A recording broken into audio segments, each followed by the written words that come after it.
My name is Nora Caldwell, and I was 32 the year I learned what a manila folder could do to a family. My grandmother turned 79 on a Saturday in October. She baked her own cake, vanilla with buttercream roses, her specialty since before I was born. She set the table for 8. Paper napkins, the good plates, dried hydrangeas from her garden. Nobody came. My parents were skiing in Aspen. My brother sent a text at 4:15. "Happy B-Day, Gran. Skiing is amazing." My father didn't text at all. My mother posted a ski goggles selfie to her church group chat with the word blessed. I drove 3 hours from Hartford after my shift and found her sitting alone in the kitchen, candles melted down to the frosting. The ice cream had gone soft. She looked at me like she wasn't sure I was real. I cut her a slice. I sang. The next day, while I was helping her clean the house, 2 strangers knocked on her door. They handed me a folder, sealed, thick, signed in my grandmother's own handwriting. What happened after that ended my family as I knew it. Welcome back to Calm Drama Stories, where ordinary people set quiet boundaries that change everything, and dignity always gets the last word. If stories about standing up for someone who can't stand up for themselves hit close to home, drop a comment and subscribe. That evening stays pressed into me like a thumbprint in wet clay. I'd left Hartford at 5, still in my work flats, a gas station bouquet on the passenger seat. 3 hours on I-95. Then the back roads through Briarwood where the oaks arch over the pavement like a cathedral ceiling. I pulled into her gravel driveway at 8:12. The porch light was on. Every other window was dark. Inside, the kitchen table told the whole story. 8 place settings, a centerpiece of dried hydrangeas she'd arranged that morning. The cake sat in the middle, vanilla buttercream roses, 79 spelled out in pink gel. The candles burned down to waxy nubs stuck in the frosting. A gallon of Neapolitan had sweated through its carton onto the tablecloth. She was sitting at the head of the table in her lavender cardigan, hands folded around a glass of water. "Nora." She smiled, then frowned. "Is it Tuesday?" "It's Saturday, Gran. Your birthday." "Oh." She touched the cake. "I thought I was making this for the church bake sale." I set the flowers in a mason jar and fixed her a plate. We ate cake with our hands because neither of us felt like washing forks. I sang happy birthday twice because halfway through the first time, she asked me to start over. At 10, I carried her to bed. She weighed nothing. Her wrist was the width of a paper towel roll. As I pulled the quilt to her chin, she grabbed my hand. Her eyes went sharp, focused, like a radio catching a signal through static. "They think I don't notice," she whispered. I waited for more. She was already asleep. "I should tell you who I am in this family. The Caldwells of Briarwood are a particular kind of Connecticut comfortable. My father, Gregory, managed regional accounts for an insurance brokerage until he could golf 3 times a week and call it consulting. My mother, Diane, organized charity galas and sat on the library board. My brother, Aaron, ran a small construction development firm, Aaron Caldwell Properties, and owned a German sedan that cost more than my annual salary. Then there was me, the paralegal. I worked at a 4-person elder law firm in Hartford. Wills, trusts, guardianship filings. I earned $47,000 a year and studied for the bar at night. My family called me the paperwork one. At holiday dinners, Diane would tilt her head and say, "Nora's still doing her little legal assistant thing," like I was selling friendship bracelets at a farmer's market. I didn't argue. I read fine print. But this house was mine in every way that mattered and no way that counted. I took my first steps on the kitchen linoleum. Lorraine taught me to read Elise on the back porch when I was 19, her reading glasses perched on her nose, a red pen between her teeth. She co-signed my first apartment because my parents wouldn't. I slept in the guest room that night and lay awake tracing the ceiling crack I'd traced since I was 6. Around midnight, I got up for water. On the hallway shelf behind a framed photo of the family, I found a business card, Brenda Voss, Voss and Dean Realty, with a handwritten note on the back. Comp value, $680,000. Quick close possible. I put the card back. My hands were steady, but my stomach wasn't. Sunday morning, I scrubbed the kitchen while Lorraine dozed in her recliner. The cake went into Tupperware. The melted candles went into the trash. I wiped buttercream off the good plates and stacked them in the cabinet where they'd sit until whoever came to clear out the house someday. That thought landed wrong. I shoved it aside. At 10:15, someone knocked. 2 people stood on the porch. The woman was about 60. Silver bob, wool coat, leather briefcase. Professional. The man beside her was younger, maybe 40, carrying a notary seal in a zippered pouch. "Nora Caldwell?" the woman asked. "Yes." "My name is Ruth Adler. This is my colleague, Nathan Pruitt. Your grandmother retained my firm 14 months ago." She held out a manila folder, thick, sealed with a wax paper flap, my grandmother's name printed on the tab in blue ink. "She asked us to deliver this to you," Ruth said, personally, when the time came. When the time came for what? Ruth glanced at the recliner through the screen door, her expression softened by a degree. "Come to my office when you're ready. Here's my card." She pressed it into my hand. "Don't discuss this with your parents before we talk." They were in their car and pulling away before I could form a second question. I stood on the porch holding the folder. It was heavier than it looked, maybe 40 pages. The seal had been signed across the flap in Lorraine's handwriting, looping and deliberate, the way she signed birthday cards and Christmas checks. My phone buzzed. A text from Diane. "Who is at the door? Don't sign anything, Nora." I turned the phone face down and brought the folder inside. I sat at the kitchen table, the same table where the birthday cake had sat untouched the night before, and ran my finger along the sealed flap. Lorraine's signature crossed the seal. I recognized every curve. The capital L with its exaggerated tail, the double loop on the lowercase r. This wasn't a shaky mark. This was written by a woman who knew exactly what she was putting her name on. I broke the seal. Inside, a stack of legal documents I recognized from work. A recorded deed, a trust instrument, a durable power of attorney, notarized witness pages, a physician's letter on medical letterhead, dated 14 months ago. Clipped to the front, a handwritten note on Lorraine's personal stationery, cream paper, blue ink, the same deliberate script. "Nora, when they come for the house, open this. Everything you need is here. I love you. I'm sorry it has to be you." I read the note 3 times. Each time the words, "when they come for the house," landed harder. Not if. When. She'd known. 14 months ago, before the forgetting got bad, before she started calling me by my mother's name, before the wandering and the stove left on, and the day she got lost driving to the post office 2 blocks away. She'd known someone would come for the house. She'd prepared. I closed the folder and pressed my palm flat on top of it. Through the doorway, I could hear Lorraine snoring lightly in her recliner, a crossword puzzle slipping off her lap. She'd hired a lawyer. She'd signed documents. She'd left me instructions. That note didn't let me sleep that night. I lay in the guest room with the folder on the nightstand, watching the ceiling, listening to the house breathe. Monday morning, I called in sick to work for the first time in 3 years.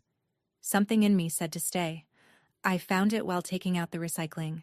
A lockbox. A realtor's combination lockbox, clamped to the gas meter behind the hydrangea bushes, tucked just out of sight from the front walk. I knew what it was immediately. I'd seen them on every listing in Briarwood. Somebody had been showing this house. I went back inside and opened Lorraine's mail pile, 3 weeks of unsorted envelopes on the hallway table. Buried between a phone bill and a coupon flyer, I found a listing sheet. Off-market, printed on Voss and Dean Realty letterhead. The same Brenda Voss from the business card behind the photo frame. 4 bedrooms, 2.5 baths, original hardwood, quarter-acre lot. Listed at $680,000, $50,000 under the most recent comp in the neighborhood. In the kitchen junk drawer, I found the worst of it. A purchase agreement, unsigned, but filled in. Buyer, Stonewall Capital Group, LLC, cash offer. 30-day close. Seller's signature line left blank, but someone had penciled L. Caldwell in block letters below it, like a rehearsal. The listing agent was Brenda Voss. The contact on the buyer's side was a name I didn't recognize, But the seller's representative, listed on the agreement, was Aaron Caldwell, my brother. I sat on the kitchen floor and spread the pages around me like a paper mosaic. The lockbox, the listing sheet, the purchase agreement, Brenda's card. A sticky note in Diane's handwriting. Closing target, November 15th. That was 3 weeks away. I picked up the folder from the nightstand, and this time I opened it to the first page of the trust instrument. I read every word. I called my mother at 6 that evening. "Oh, Nora." Diane's voice had that specific warmth, the one she used on parish volunteers and restaurant hostesses. Bright, managing. "How's Gran doing? We had the most wonderful time in Aspen. The snow was just divine." "There's a lockbox on her gas meter." Silence. 2 seconds. 3. "Sweetheart, that's being handled. Dad and Aaron have been working with a lovely agent to find a suitable transition plan for your grandmother. You know she can't keep up this big house on her own. There's a purchase agreement in her kitchen drawer." "Nora." The warmth dropped 1 register. "This is a family decision. Between your father, your brother, and me. We've been managing Gran's affairs for months. You don't need to worry about the details. She doesn't know the house is being sold, does she? She knows what she needs to know." Diane paused. I could hear the clink of a wineglass. "Aaron's company is in a difficult stretch. The house can fund a proper care facility for Gran and help your brother through a rough patch. It's the responsible thing." "It's her house, Mom." "Nora." The register dropped again, all the way to the basement. Cold. Final. "Your grandmother has dementia. She leaves the stove on. She got lost driving to the post office. She is not the person who should be making decisions about a $680,000 asset." Then she said it. "She won't remember the house by Christmas." The line hummed between us. "Then it's a good thing I remember," I said. I hung up. I picked up the manila folder and Ruth Adler's business card. I held them side by side under the kitchen light. Tomorrow I would drive to Hartford. Tonight, I had reading to do. Ruth Adler's office was on the 2nd floor of a converted brownstone on Asylum Avenue. The waiting room had faded oriental rugs, framed diplomas from Yukon Law, and a small brass sign that read, "Adler and Associates, Elder Law and Estate Planning." I'd called at 7:30 that morning. Her receptionist put me through in under a minute, which, if you know anything about law offices, tells you they were expecting the call. "Ms. Caldwell?" Ruth's voice was the same measured calm from the porch. "I'm glad you reached out. Can you come in today?" I drove the 3 hours again. Ruth met me in a conference room with a pot of Earl Grey and a box of tissues she placed exactly between us on the table without comment. "Your grandmother came to me 14 months ago," she began. "Early August of last year. She'd had an episode, got disoriented driving, ended up 2 towns over, couldn't remember how to get home. A neighbor brought her back. She called me the next morning." "She already knew you?" "She knew my firm. Her friend Dorothy had used us for a trust. Your grandmother came in alone. She was sharp. Focused." Ruth paused. Scared. "Of what?" "Of exactly what's happening now." Ruth folded her hands. "She told me, my son will do whatever Diane tells him, and Diane will sell the house the minute I can't stop her. She wanted to stop it before she couldn't." I put my tea down. "She chose you, Ms. Caldwell. Specifically, she said you were the only one who would fight for the house because you were the only one who understood what it meant." Ruth opened her own copy of the folder. "Your grandmother prepared for this. Let me show you how." Ruth walked me through it piece by piece. 14 months ago, August of last year, Lorraine had come to this office wearing pressed slacks and her pearl earrings, carrying a folder of her own, deed to the house, tax records, her will from 1998, a list of questions she'd handwritten on yellow legal pad paper in the same looping blue ink I'd seen on the note. She was methodical, Ruth said. She told me she'd noticed the forgetting. Names first, then appointments, then the route to the post office. She said her doctor had used the word early stage. She said she had maybe a year, maybe 2, before the window closed. The window for what? For making legally binding decisions while she still had capacity. Ruth turned a page. She wanted two things. First, to protect the house.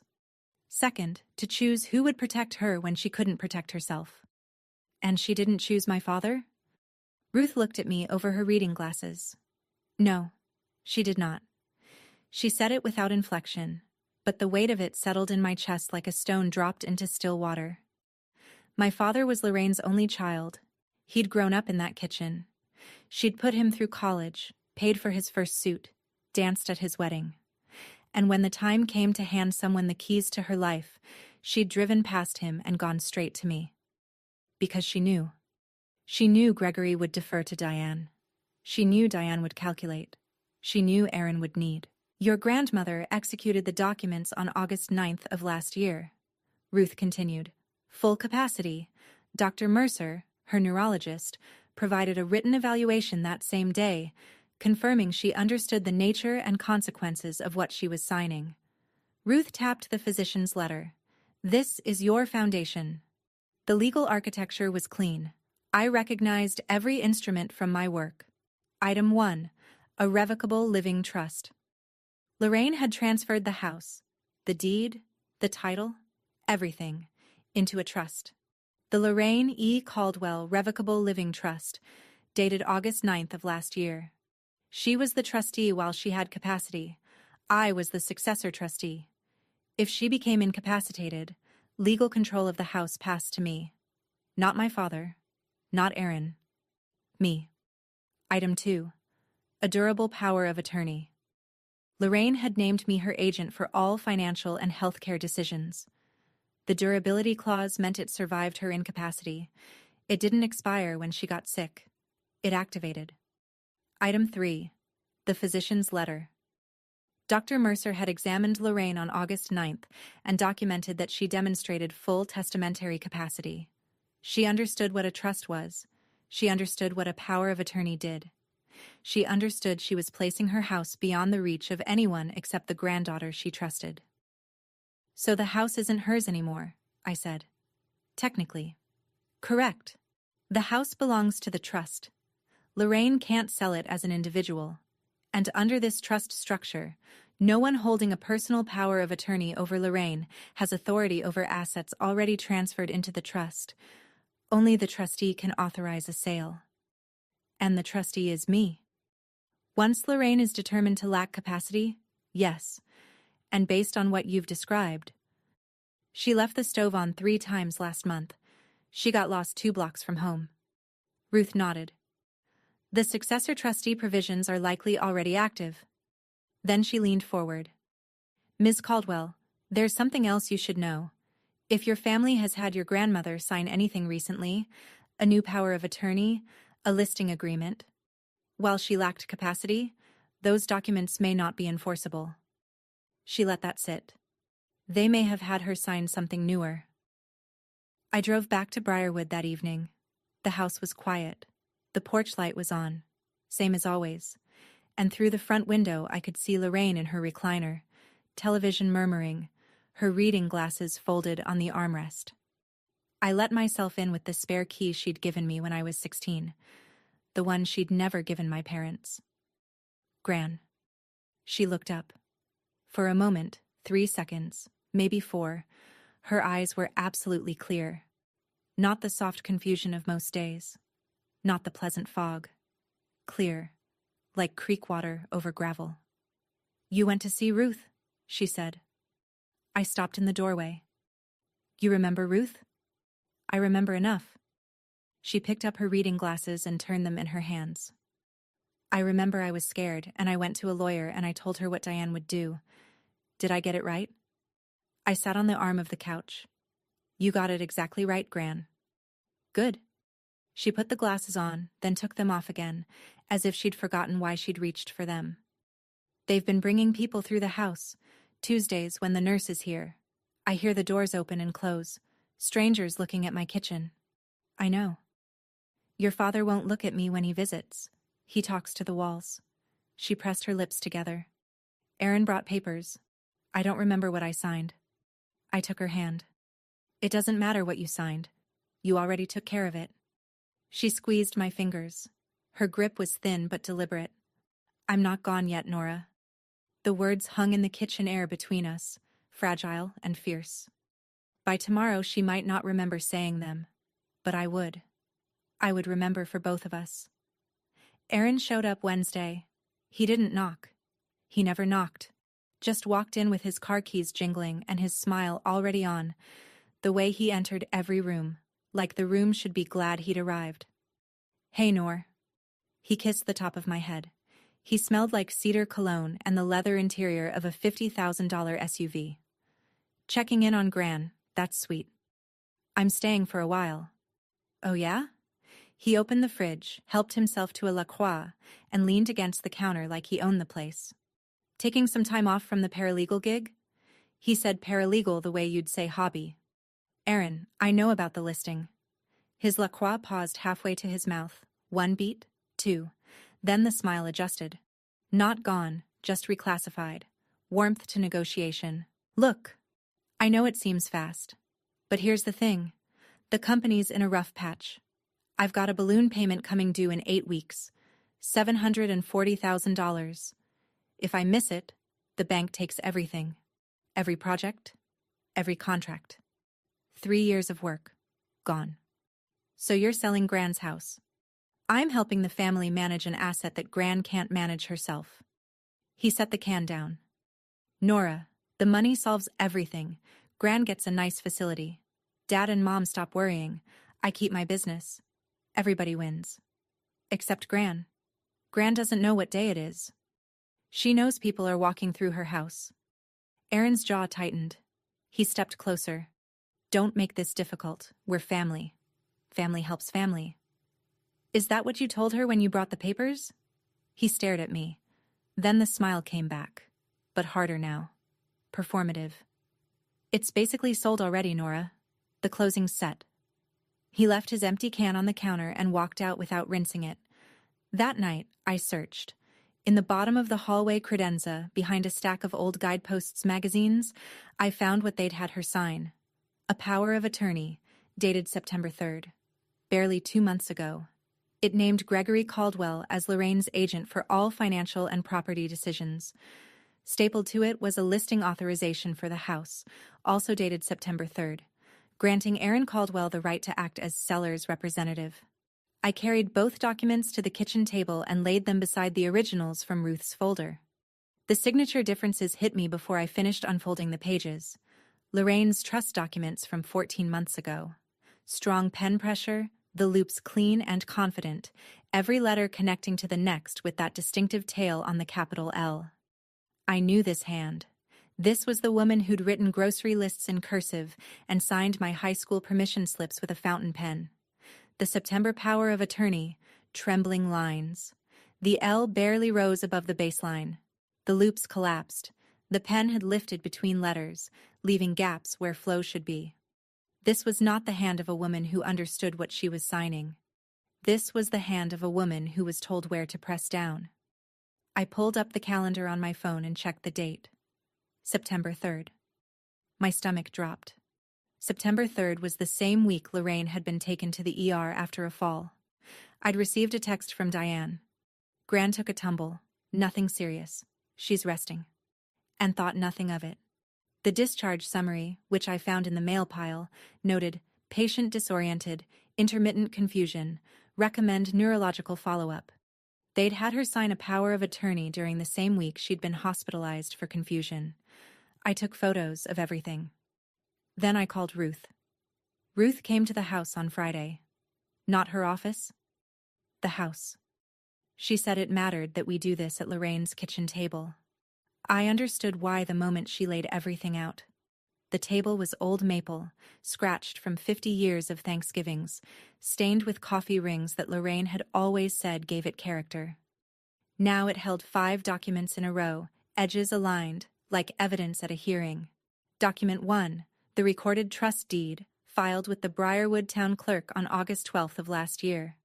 The house had been legally transferred into the Lorraine E. Caldwell Revocable Living Trust 14 months ago. It was stamped, indexed, and recorded. Public record. Document 2, the durable power of attorney, naming me, Nora Caldwell, as Lorraine's agent. Executed the same day. 2 witnesses. Notarized by Nathan Pruitt. Document 3. Dr. Mercer's capacity evaluation letter, dated August 9th. 2 pages. Clinical. Precise. Mrs. Caldwell demonstrates full understanding of the nature and consequences of the legal instruments she is executing. She is oriented to time, place, and person. She identifies her assets accurately and articulates clear preferences for their disposition. Document 4. The September power of attorney, the one naming Gregory. Shaky signature. No capacity evaluation. No independent witness. Executed during a week of documented medical confusion. Document 5. The listing agreement. Aaron's name as seller's representative. Brenda Voss as agent. An off-market sale priced $50,000 below comparable homes. Ruth stood across from me, hands flat on the table. "The house has been in the trust for over a year," she said. "Your grandmother cannot sell it as an individual.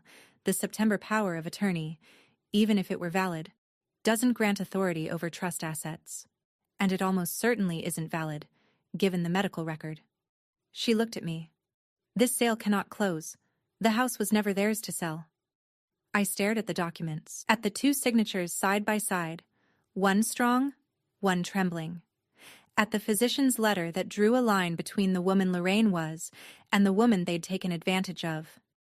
"She won't remember the house by Christmas." Diane's voice echoed in my head. But Lorraine had remembered. She'd remembered before any of them. Ruth and I made a plan. Quiet. Methodical. The kind of plan built on paper. Not anger. Step 1. We needed a current capacity evaluation for Lorraine, something a court would accept to confirm that the September POA was signed when she lacked the mental ability to understand it. That meant contacting Dr. Mercer's office and scheduling a formal neurocognitive assessment. I called Monday morning. The receptionist put me on hold for 11 minutes. When she came back, her voice had a careful, practiced quality I recognized from my own work, the tone people use when they're about to deliver bad news wrapped in protocol. "I'm sorry, Miss Caldwell, but we've received a request to restrict access to Mrs. Caldwell's medical records." I gripped the phone. "Restrict access? From whom?" "I can't disclose that, but I can tell you the request came in approximately 6 weeks ago, and it specifies that medical records and evaluation results are not to be released to anyone other than the designated family contact." "And who is the designated family contact?" Pause. "Gregory Caldwell." "My father." They'd locked me out of her medical records. I sat in my car in the clinic parking lot and pressed my forehead against the steering wheel. 6 weeks ago. That was mid-September, right after they'd had her sign the power of attorney. They hadn't just gotten her to sign, they'd built a wall around her. I called Ruth. "They restricted her records." "Expected." Ruth didn't sound surprised. "We'll file a HIPAA authorization under the durable POA. Your POA predates theirs and names you as healthcare agent. The clinic is legally obligated to honor it. I'll send the paperwork today." 2 days later, I had the records. Dr. Mercer agreed to perform a current evaluation. The system works, I told myself. Slowly, but it works. Diane came to the house on a Thursday evening. She didn't bring flowers or food or any of the things you'd bring if you were visiting your mother-in-law. She brought a brochure. Maple Glen Assisted Living. She spread it on the kitchen table, the same table where Ruth and I had laid out the documents 3 days earlier. "It's a beautiful facility, Nora. Private rooms, a garden, activities every afternoon. Gran doesn't want to leave her house. Gran doesn't know what she wants." Diane smoothed the brochure with both palms. "Your father and I have been looking into this for weeks. If we transition her before Thanksgiving, we can have the house staged and listed by December 1st. I looked at her. She was wearing her church pearls and the cashmere scarf she'd bought in Aspen. "You're staging the house for the buyer you already have." Diane's expression flickered. Just a flash. The briefest crack in the plaster. "Nora, I know this is emotional for you. You've always been attached to this house. But your brother's company is in real trouble, and this family needs to pull together. By selling a 79-year-old woman's home out from under her." After everything I've done for this family, her voice cracked. Real tears or performative ones? I couldn't tell, and after 32 years, I'd stopped trying. The papers are already with the title company, she said. The closing is November 15th. This is happening, Nora. She left the brochure on the table. I almost walked away that night. It would have been easier, but if you've ever watched someone decide that an older person's worth came with an expiration date, you know exactly why I stayed. If this story is hitting close to home, type "I see her" in the comments, and subscribe so you're here for what happens at the closing table. I had 9 days. The closing was set for November 15th at Capital Title Services on Main Street, 3 blocks from the Briarwood Town Green. Diane had booked it like she was booking a dinner reservation. Efficient, final, not open for discussion.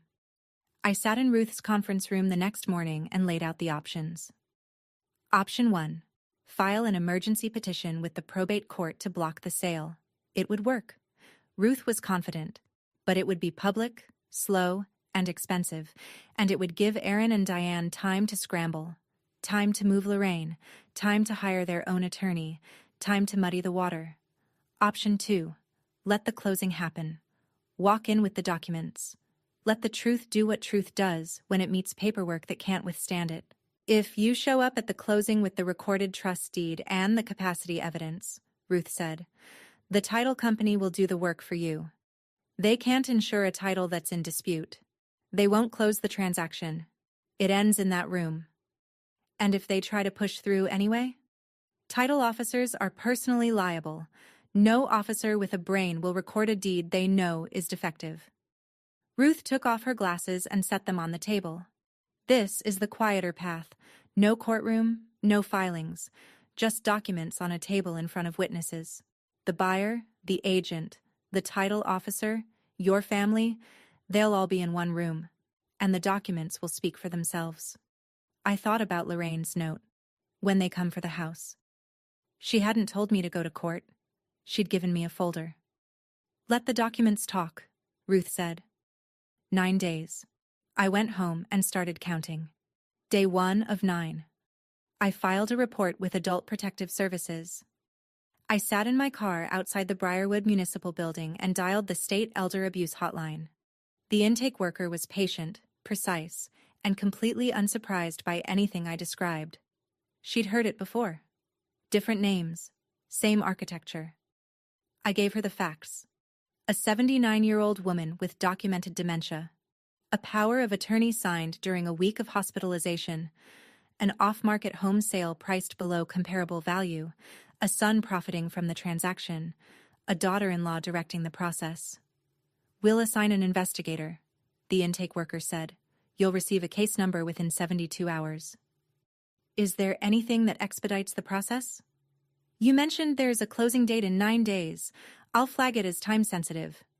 I thanked her and hung up. Then I sat in the car for a full minute, watching 2 elderly women walk into the library across the street, arm in arm, laughing about something. Normal. Safe. When I got back to the house, I found a voicemail from Ruth. Nora, something interesting came up. A PS told me, informally, that yours isn't the first report they've received on this situation. Someone filed an anonymous complaint about 6 weeks ago. They didn't follow up at the time because the complainant didn't leave contact information, but the file exists. 6 weeks ago, right around the time they'd had Lorraine sign the September power of attorney. Someone else had seen what was happening. Someone who hadn't been brave enough to leave a name, but had cared enough to pick up the phone. I didn't know who. Not then. But the fact that the file already existed meant APS wouldn't be starting from scratch. The system was slower than anger. But it was building. Day 4. My father came alone. He pulled into the driveway in his 10-year-old Buick, not the car he drove to church or the club, but the one he used for errands, the one nobody would notice. He sat behind the wheel for a long time before he got out. I watched from the kitchen window. His shoulders were hunched. He looked smaller than I remembered. He came in through the back door the way he'd entered this house since he was a boy. He didn't acknowledge me at first. He just stood in the kitchen and looked around. At the cabinets his mother had refinished herself, at the window over the sink where she'd hung a prism that threw rainbows across the floor every morning. "She used to sing in this kitchen," he said. His voice was barely above a whisper. "Patsy Cline. Every Sunday morning." I remember. He sat at the table. He put his hands flat on the maple surface and I saw them shake. "I know what you think of me," he said. I waited. I didn't want this. Any of this. Aaron's in over his head. Diane says the house is the only way. And Mom. His voice broke. Just barely. A hairline fracture in a foundation. Mom wouldn't want Aaron to lose everything. "You could still stop this, Dad." He looked at me. For 1 second. One awful, trembling second.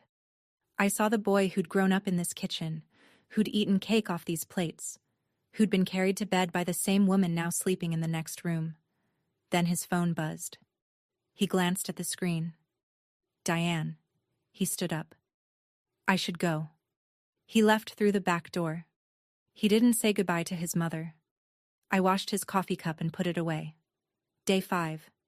I bought a cake. Not a fancy one. A 6-inch round from the bakery on Elm Street. Vanilla with buttercream, because that's what she loved, and a single candle because 79 individual candles seemed like a fire hazard, and I wanted to make her laugh. I set it on the kitchen table at 3 o'clock. I put out 2 plates, 2 forks, 2 napkins. I made tea. "Gran, come sit." She shuffled in from the living room, reading glasses on top of her head, a crossword puzzle folded in her cardigan pocket. She saw the cake and stopped. "Whose birthday?" "Yours. We're doing it over." She sat down. I lit the candle. She looked at the flame the way you look at something you're trying to hold in your mind, carefully, deliberately, like if she stared hard enough the moment would stick. "Make a wish," I said. She closed her eyes. She blew. The candle went out on the first try. "What did you wish for?" She looked at me with those clear creek eyes. "I wished you'd stay." We ate cake with forks this time. She told me about the hydrangeas she'd planted along the front walk in 1987, the year I was born. She told me the kitchen table came from her mother's house in Bridgeport, carried in on the back of a pickup truck in 1974, and that every scratch on its surface was a Thanksgiving she'd won. Then she put her fork down and leaned toward me. "Don't let them take the table," she said. Quiet. Fierce. "I won't, Gran. The table stays." I cleared the plates. I washed the dish. I wrapped the leftover cake in foil and wrote, "Gran's birthday, round 2" on it with a Sharpie. 4 days until the closing. Day 6.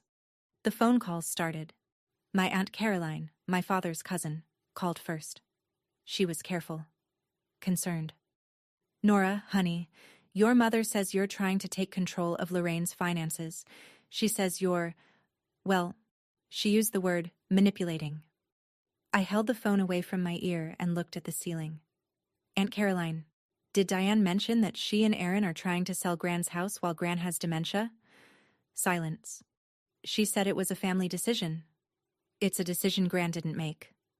My mother's friend from the parish council called next, then Aaron's business partner. Then a woman from the garden club who'd known Lorraine for 40 years. Each call carried the same script, slight variations on the same theme. Nora is overstepping. Nora is emotional. Nora doesn't understand the family's financial situation. Diane had done what Diane did best. She'd shaped the narrative before I had a chance to speak. I didn't counter it. I didn't post on social media. I didn't call anyone back to plead my case. Ruth had told me, "The documents speak. You don't have to." But on day 6, around 9 at night, my phone rang one more time. Aunt June, Lorraine's younger sister, 81, still sharp, still in Bridgeport. "Nora." Her voice was dry and clear. "I don't believe a word Diane is saying, and I want you to know why." "Why?" "Because your grandmother called me last year. August. She said she'd been to see a lawyer. She said she was putting the house in order while she still could. She said, 'If anything happens, back Nora up.'" I gripped the phone. "I'm backing you up," Aunt June said. "Whatever you need." 3 days until the closing. Day 7. Ruth and I confirmed the details. Capital Title Services, November 15th, 2 o'clock. Conference Room B. The escrow officer was a woman named Linda Yates. 22 years in the business, Ruth's contact said. Thorough. By the book. The buyer was Stonewall Capital Group, a regional cash acquisition firm that bought undervalued residential properties, flipped or rented them, and moved on. Their representative was a man named Daniel Fossey. He had been copied on the listing agreement and the purchase contract. Brenda Voss would be there as the listing agent. Diane and Aaron would attend as sellers' representatives. Gregory would come because Diane told him to. Ruth made one more call, to the title company, off the record, and learned something that made her pause. Linda Yates flagged the file 3 weeks ago, Ruth told me. During the preliminary title search, she noted that the house was held in a trust. She contacted Brenda Voss for clarification. Brenda sent over a signed affidavit claiming the trust had been dissolved and the property reconveyed to Lorraine individually. Linda accepted it provisionally, but noted in her file that no recorded reconveyance deed had been found. The closing was scheduled as tentative, pending final title clearance. A clerical error. Brenda told her the trust had been dissolved and the property returned to Lorraine's individual name. That's not true, of course. The trust was never dissolved. The deed is still recorded. The deal was already standing on cracked ice. Linda Yates had a flag in the file. Brenda Voss had lied. The recorded trust deed was public record. All it needed was someone to put the original on the table. Here's the thing about paperwork people underestimate. It doesn't raise its voice, and it doesn't forget. If you've ever been the quiet one nobody took seriously, this next part is for you. Subscribe and stay with me to the closing table. 2 days left. Day 8. Everything was in place. Ruth would attend the closing as Lorraine's attorney of record, representing the trust. She'd bring certified copies of the recorded trust deed, the durable power of attorney, and the physician's capacity evaluation. Nathan Pruitt would come as a notary witness. A PS had assigned an investigator named Sandra Weeks. She wouldn't be in the room. That wasn't how it worked. But she'd confirm the case was active and time-sensitive. Whatever happened at the closing would become part of her file. I spent the afternoon at the kitchen table reviewing the documents one more time. Trust deed. POA. Capacity letter. The September POA with the shaking signature. The listing agreement. The purchase contract. The discharge summary from Lorraine's September hospital stay.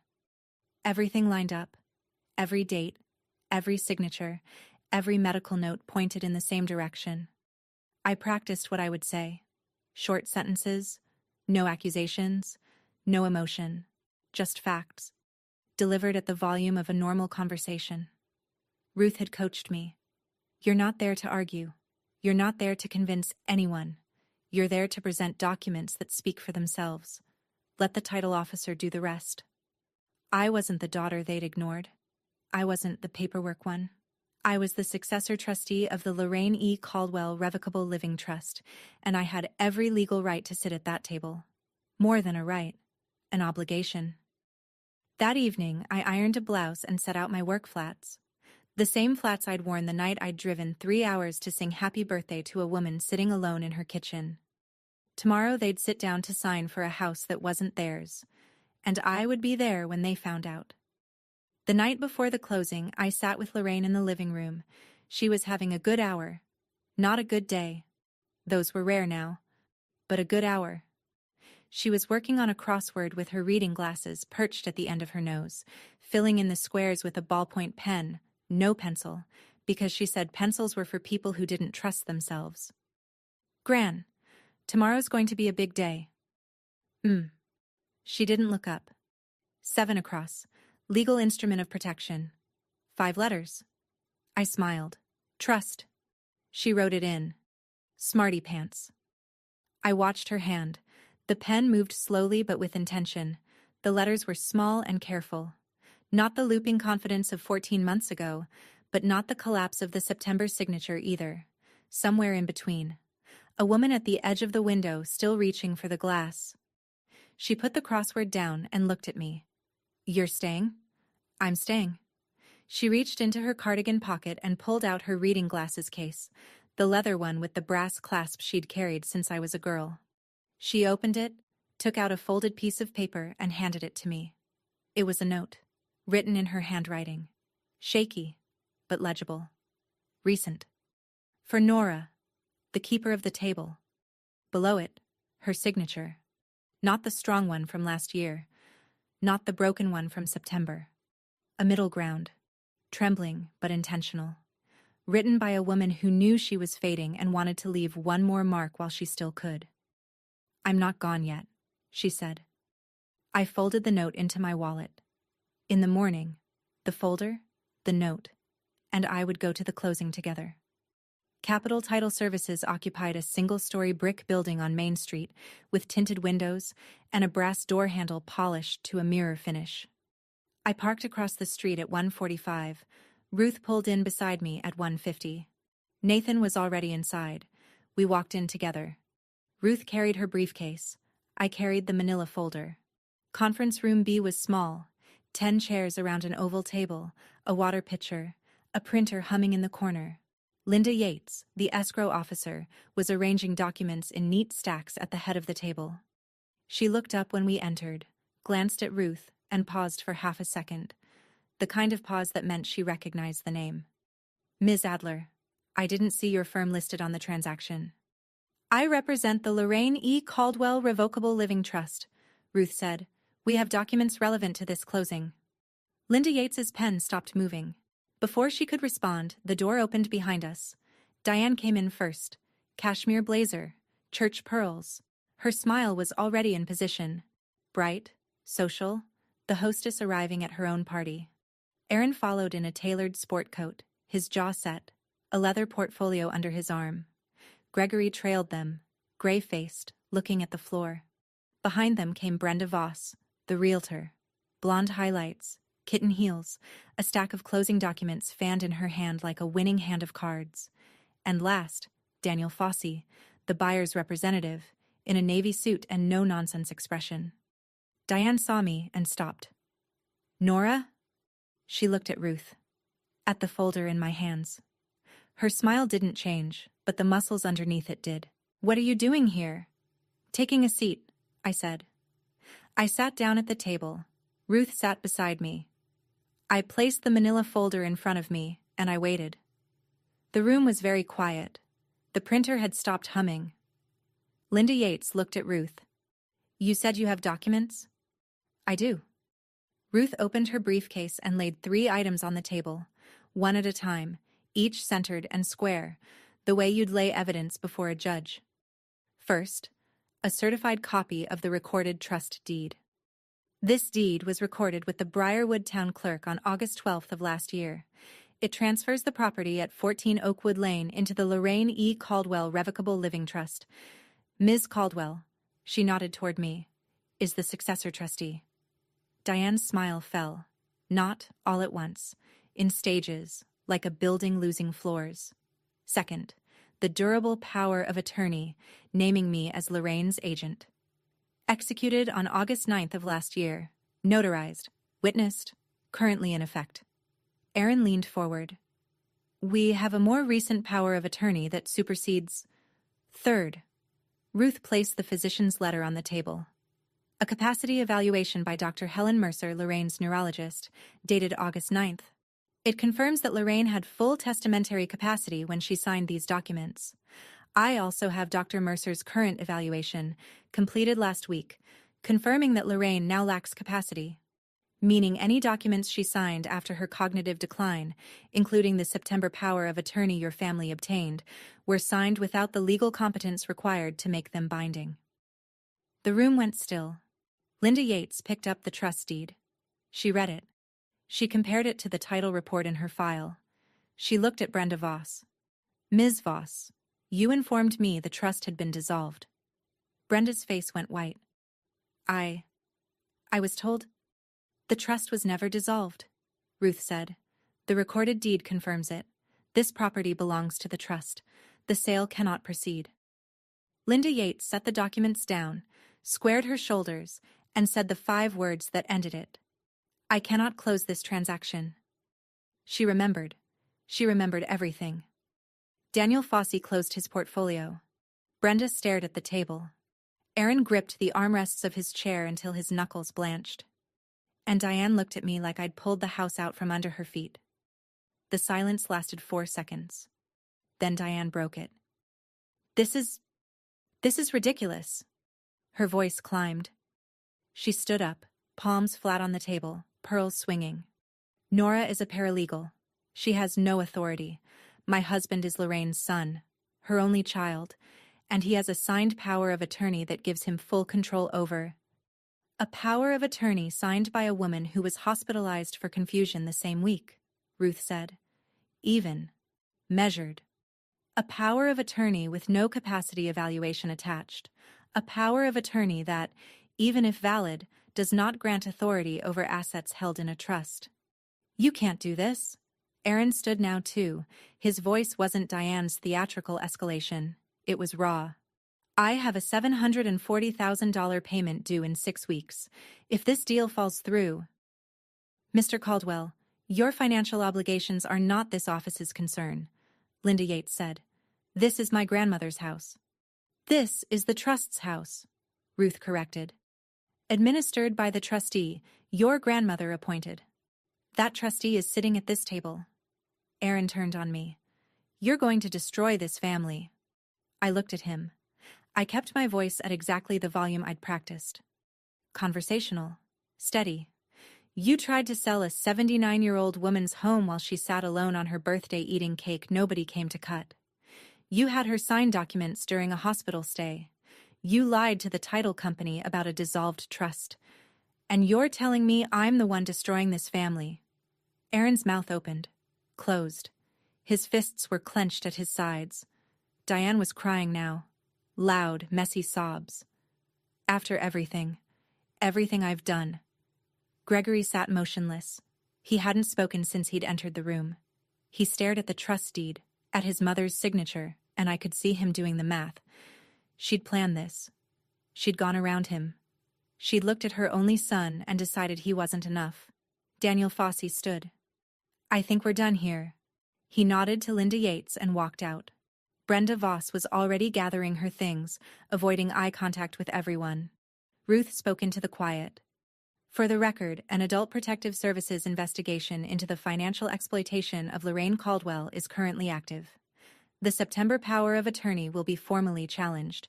Any further attempts to sell, encumber, or transfer trust property without the trustee's authorization will be treated as a legal matter. Diane stopped crying. She stared at Ruth, then at me, the tears still wet on her cheeks, but the expression underneath them shifting from grief to something harder. You'll regret this, she said. When Aaron loses his company, when your father has nowhere to turn, when this family falls apart, you'll remember that you did this. I stood up. I picked up the manila folder and placed it in my bag. I looked at my mother, at the cashmere, the pearls, the tears she'd learned to deploy like weather. You don't get to decide what she's worth, I said. Then I turned to Linda Yates. Thank you for your professionalism. Ms. Caldwell. Linda nodded. I'll be documenting this closing as void and flagging the file. You'll receive confirmation by email. I walked out of conference room B. Ruth followed. Nathan held the door. The November air hit my face, cold and clean, and I stood on the sidewalk for 10 full seconds before I remembered to breathe. Ruth touched my elbow. You did well. I did what she asked me to. That's what I mean. I drove back to Oakwood Lane with the folder on the passenger seat, exactly where the gas station bouquet had been 9 days ago. The house was still there. The hydrangeas were still along the front walk. The porch light was on. I went inside and found my grandmother asleep in her recliner, crossword in her lap, reading glasses on. I knelt beside her chair and tucked the quilt around her shoulders. It's done, Gran, I said. The house is safe. She stirred. Her hand found mine, the same thin grip, the same paper towel roll wrist. Her eyes opened, cloudy at first, then clearing for just a moment. Nora? I'm here. Did you keep the table? I laughed. A real one. the kind that comes up from somewhere deep and surprises you. I kept the table. She smiled. Small. Certain. Good girl. She closed her eyes. Within a minute, she was asleep again, her breathing slow and even, the crossword puzzle rising and falling on her chest. I sat on the floor beside her recliner and looked at the kitchen through the doorway. At the maple table, scratched and coffee-stained, still standing where it had stood since 1974. The folder was in my bag. The note was in my wallet. The house was in the trust. And for the first time in 9 days, the counting stopped. Here's what happened after. Aaron's balloon payment came due 8 weeks later, right on schedule. He missed it. The bank initiated foreclosure proceedings on his development projects. 3 half-finished townhomes in Glastonbury and a commercial lot in Wethersfield. Aaron Caldwell Properties filed for Chapter 7 bankruptcy in January. He sold the German sedan. Last I heard, he was working as a project manager for someone else's firm, making a third of what he'd made before. He never called to apologize. Diane's standing in Briarwood fractured. Not all at once. Reputations erode slowly in small towns. But the story leaked. People talk. Aunt June talked. Linda Yates documented everything in the closing file.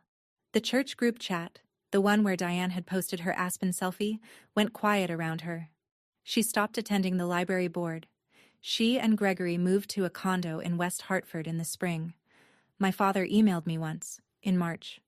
3 sentences. I should have done more. I know that now. I'm sorry. I read it twice. I didn't respond. Some apologies are too late to be anything but a record of what a person knows they should have said. A PS substantiated the complaint. Over the following 3 months, through 2 probate hearings that no one in my family contested, the September power of attorney was formally voided. The court appointed me as Lorraine's legal guardian and confirmed my role as permanent trustee of her trust. I deferred my bar exam. I took a leave of absence from the firm. I moved into the guest room at 14 Oakwood Lane, the one with the ceiling crack I'd traced since I was 6.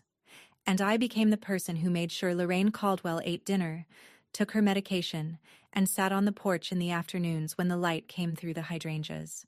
It wasn't the career step I'd planned. It was the right one. On a Tuesday in April, I baked a cake. Vanilla with buttercream. Nothing fancy. I set it on the kitchen table. The table from Bridgeport. The one that had survived 50 years of Thanksgivings and 1 attempted theft. Lorraine came in from the living room, crossword in hand. Whose birthday? Nobody's. It's Tuesday. We're having cake because it's Tuesday. She sat down. She picked up a fork. She took a bite and closed her eyes. This is my recipe, she said. It is. Good. She took another bite. Don't change it. We ate in the kitchen with the afternoon light striping through the window. The prism still hung above the sink, throwing small rainbows across the floor. The table held. A person's worth doesn't expire when their memory does. And the quietest love in a family is sometimes the only one keeping watch. That's my story. 1 empty party, 1 manila folder, and a grandmother who remembered first. If this reminded you to check on a loved one's directive, do it today. Share this with someone who needs to hear it. Drop a comment, subscribe, and I'll see you in the next one.